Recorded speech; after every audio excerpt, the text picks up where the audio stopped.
Ang nakaraan sa tadhana.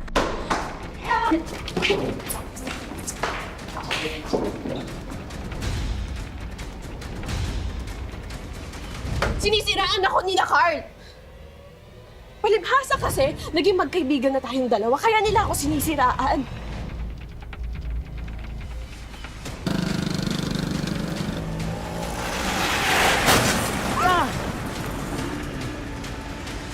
Alamin natin ang mga susunod na pangyayari sa huling bahagi ng ating kwento dito lang sa Tadhana. Pakihintay na lang po si Doc.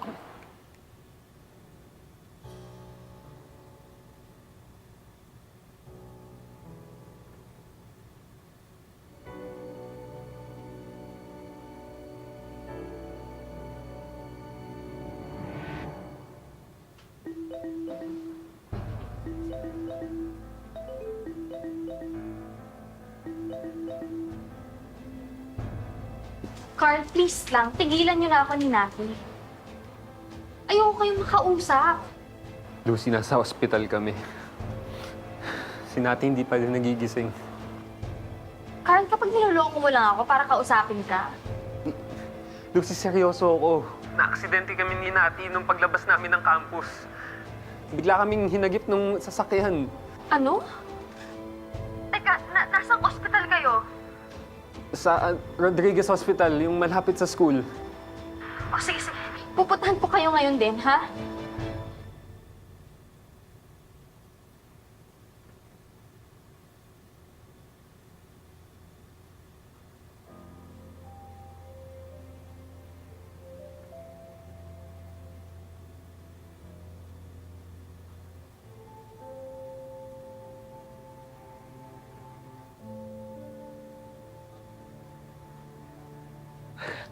Nati.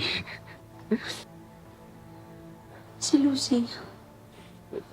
Tinawagan ko na papunta na daw siya. Ikaw. Okay lang ako. Nati, Carl. Lucy. Ligtas na tayo. Ano ka ba, Carl? Okay lang yan. Bilang boyfriend ni Nati, dapat naman talaga nandiyan ka sa tabi niya. Lucy, sorry talaga. Sorry sa lahat ng nangyari, sa pagtatago namin. Huwag kang mag-sorry sa akin, Carl. Kayo, hindi nyo kailangan mag-sorry sa akin. Wala kayong kasalanan. Siguro nag-overreact lang talaga ako.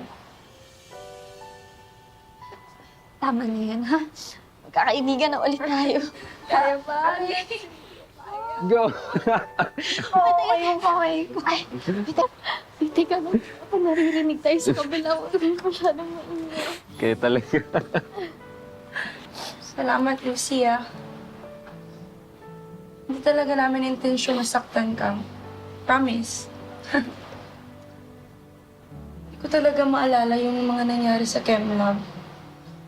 Naaalala ko lang, nag-uusap kami ni Carl. Pinag-uusapan namin yung tungkol kay Helen. Tapos, biglang may kumaluskos. Tapos lumabas kami. Tapos pagbalik namin, biglang nawalan kami ng malay. Bukod din dun sa ChemLab, pakiramdam ko din, sinadya talaga nung bumangga sa amin na banggain kami. Kasi, imposibleng coincidence eh. Imposible talaga. Naaalala ko lahat. Puting SUV, tapos maitim yung tint. Lucy, mag-iingat ka ha. Mag-ingat ka kay Helen.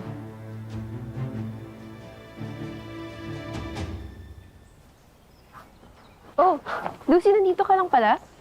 Ano yan? Gaaral lang ako ng chemistry. Hirap niya kasi. Gusto mo ako na lang tumulong sa'yo mag-review? Ay, hindi, kasi favorite subject ko chemistry. But since wala na si Nati tsaka si Carl, ako na lang tutulong sa'yo mag-review. Ano sa tingin mo? Dali, ako na lang. Sige. Doon tayo sa amin. Okay lang? Para naman maiba. Pwede naman, pero hindi kasi ako pwede today eh. May gagawin ako. Sa ibang araw na lang. Okay lang. Pero sabi mo yun, ha? Mauna na ako, ha? Bye-bye.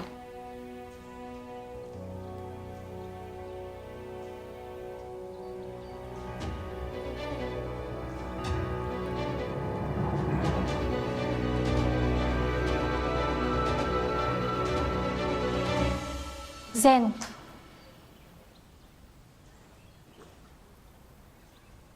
Lucy, ayoko ng gulo. Please lang. Zen. Salamat sa pagtulong mo kay Carla at Nati. Whatever.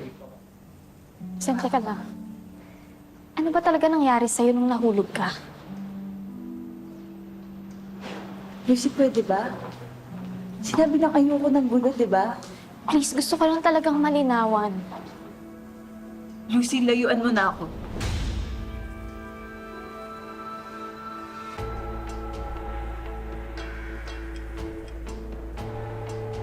Mauna na ako.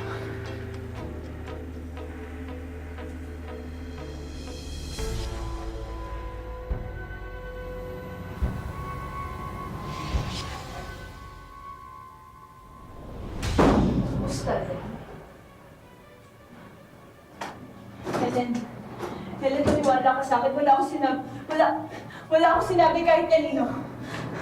Kahit kanino mo, Lisa, walang maniniwala sa'yo. Pagwara ang katulad mo. Ultimo tatay mo ayaw sa'yo. Helen, maawa ka na, mapaalisin mo na.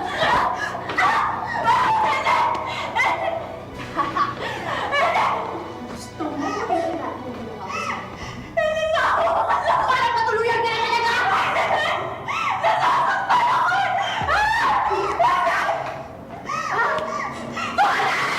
Huwag kang maingay! Huwag kang maingay!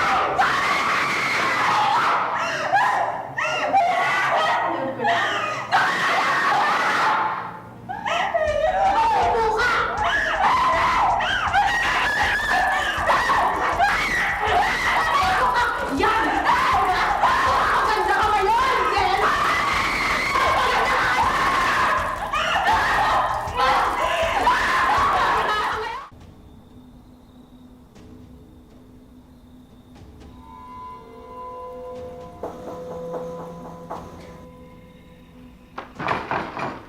Lucy, pasok ka.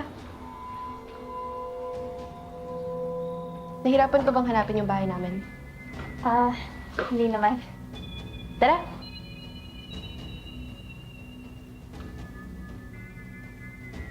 Daddy mo? Oo. Hayaan mo na siya. Halika na. Halika na.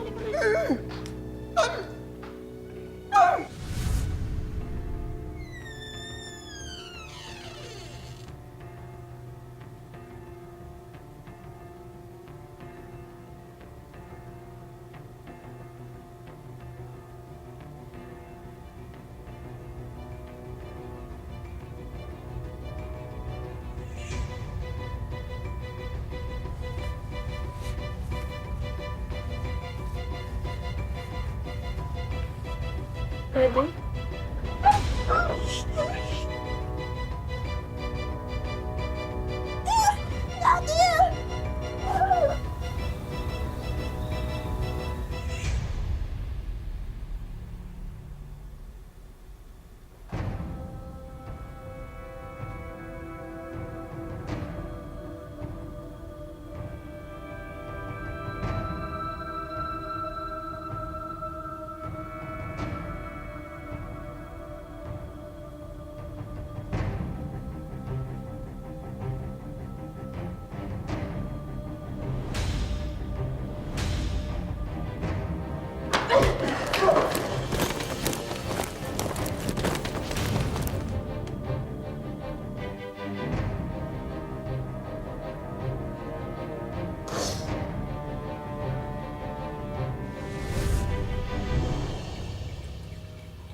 Lucy, gusto mo ng tsaa? Salamat. Sige, lagay ko na lang dito.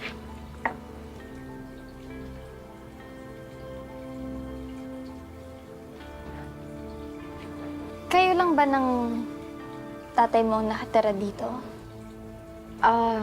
Oo, matagal na kaming iniwan ng mommy ko. 16 pa lang ako.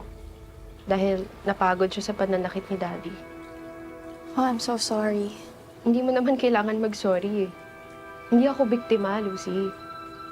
Dahil kung hindi kaya ibigay sa akin ng mundo yon, ako mismo ang gagawa. Anong ibig mo sabihin?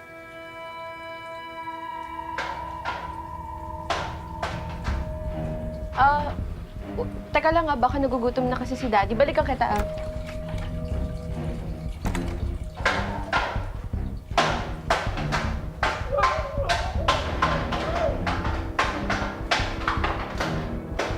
Ano ba? Ingay mo? Tumakas sa kusina?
Ang ginagawa mo?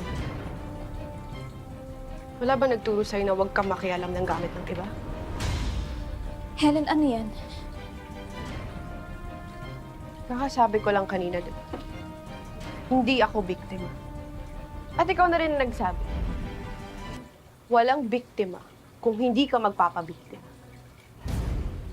Helen, bakit mo ginagawa to? Para sa'yo. Para sa akin.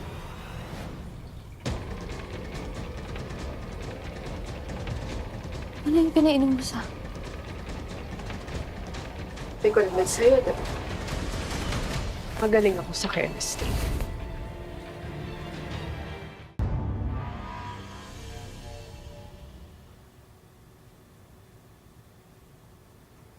Zen! Ay, huwag kang matakot. May sasabihin na kami.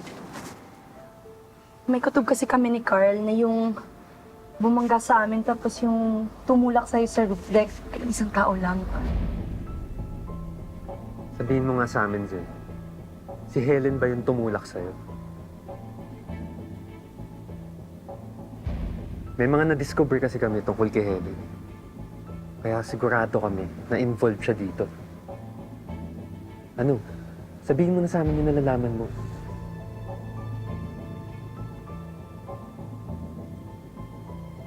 Kailangan malaman to ni Lucy. Para layuan niya ng psycho na yun.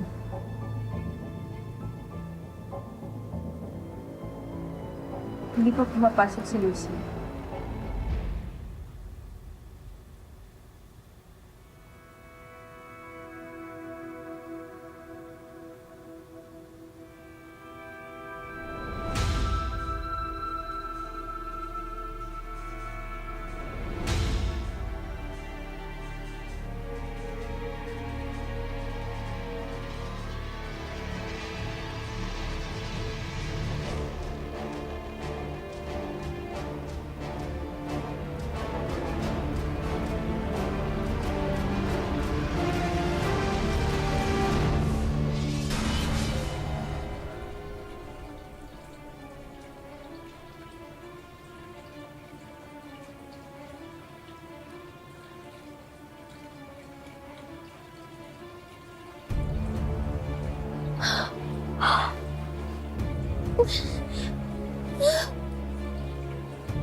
Tita Maming, kamusta po?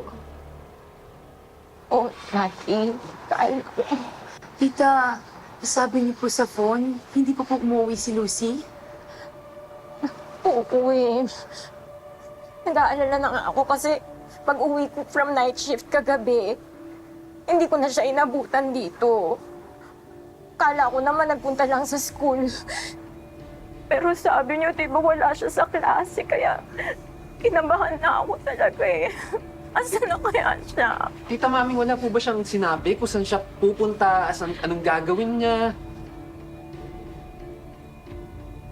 Pupunta daw siya sa bahay mo.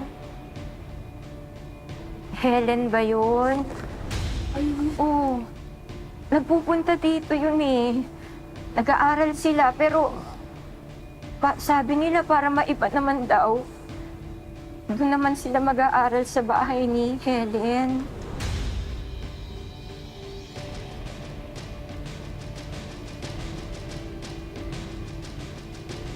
Ano nangyayari? Bakit hindi ko ano ba nangyayari, mga anak? Si Orly.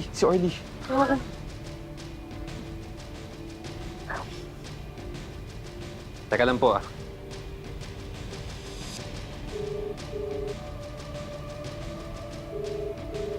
Hello, Orly. Kailangan ko ng tulong mo. Pwedeng pakitanong sa mga classmates mo kung saan yung bahay ni Helen Regalado. Emergency lang talaga, please. Okay, salamat. Balikan mo ako ah, balikan mo ako.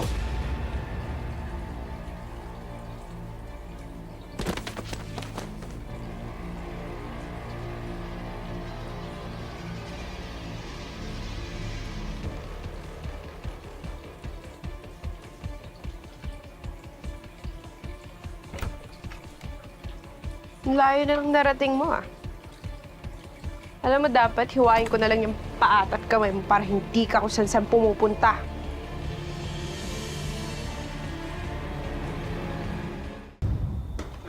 Ito yun. Black tint. Puting SUV. Ayan oh, ito yun eh. Sige na, kabukin mo na dito. Wait lang, tanga. Meron mo yung gold eh. Hindi naman gumagana eh.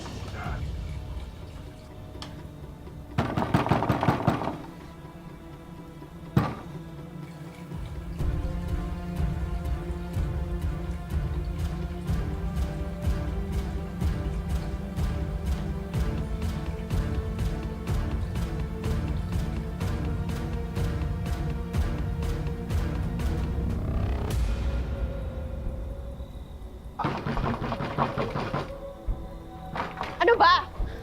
Asan si Lucy? Wala siya dito. Pwede ba? Nag-aaral ako. Sabi ni Umalis Tita na kayo. Mami, nagpunta daw siya dito. Pwede ba? Umalis na kayo.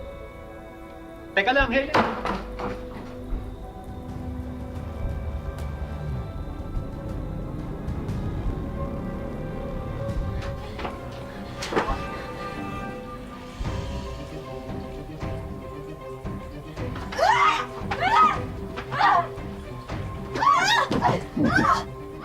Narinig mo yun?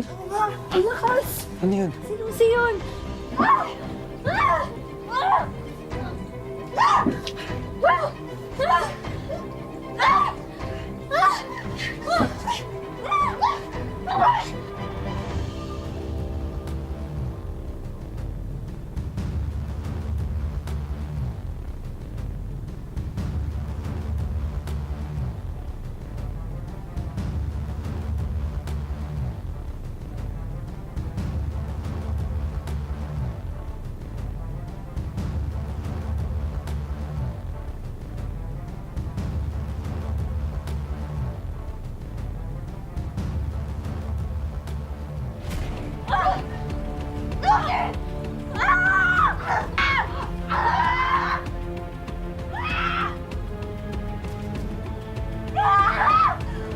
Lucy!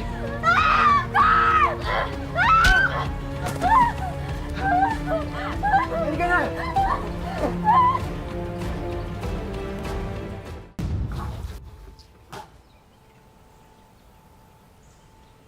Ano, may balita na ba kung nahanap na si Helen? Wala eh. Ang balita lang dito, natagpo ang patay yung tatay ni Helen. Pero si Helen, hinahanap pa rin ng mga otoridad eh. Totoo ba to? Sa dami na nangyari sa atin, talaga magpapagraduation ball pa sila. Nako ba? Deserve nila yan. After naman ng mga nangyari dito. Para naman at least may sense of normalcy. Okay lang yan. Deserve nila yan.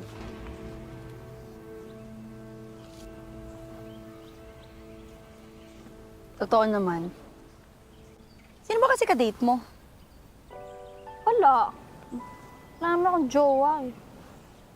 Alam ko na, paano kung tayong tatlo na lang? Oo nga. Ayoko. Gagawin niyo lang akong third wheel.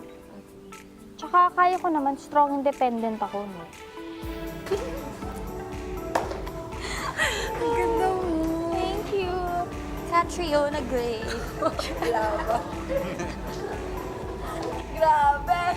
Last night na natin na senior high school student! Alam nyo, next stop, college! College! College! College! College!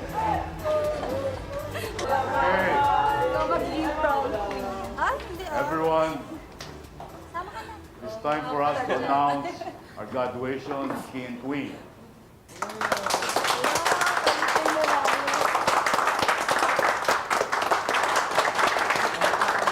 Our graduation king is Mr. Carl Razul. Oh my God! Best friend!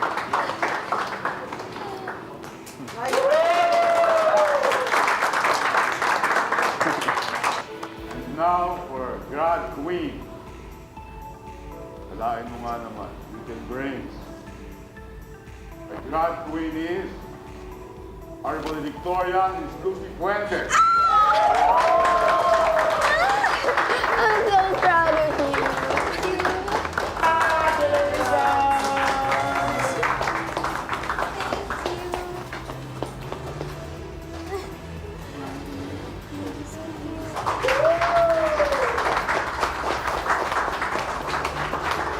Congrats, Lucy. Thank you.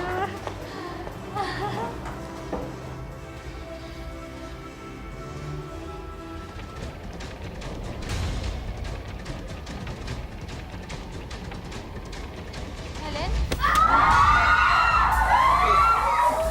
Ayun, lalapit.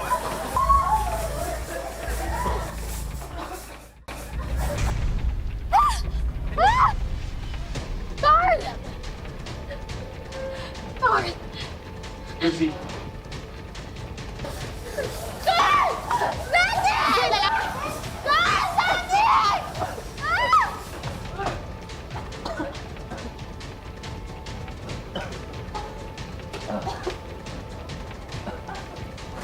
natin.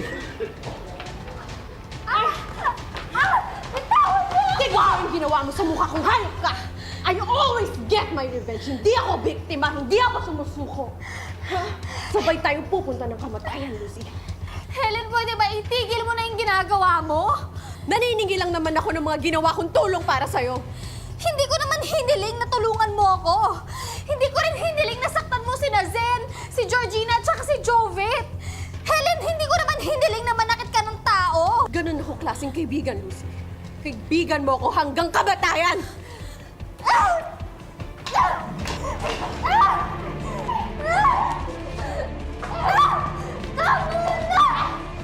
Tama na!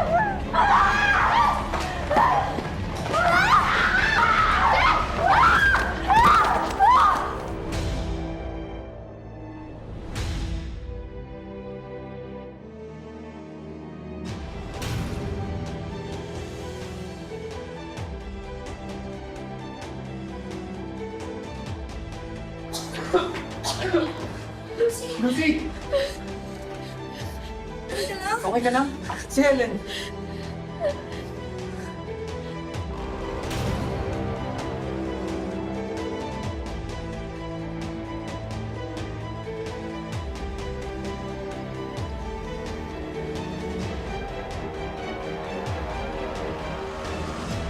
Ang tunay na magkakaibigan sa hirap at ginhawa at sa anumang gusot at sigalot, kapit-kapit lang at walang iwanan. Ang buhay ay hindi lamang isang daan na iginuhit para sa atin. Ito ay sangang daan na nagbibigay sa atin ng maraming pagkakataon na pumili at tahakin ang sarili nating tadhana. Magandang hapon, ako po si Marian.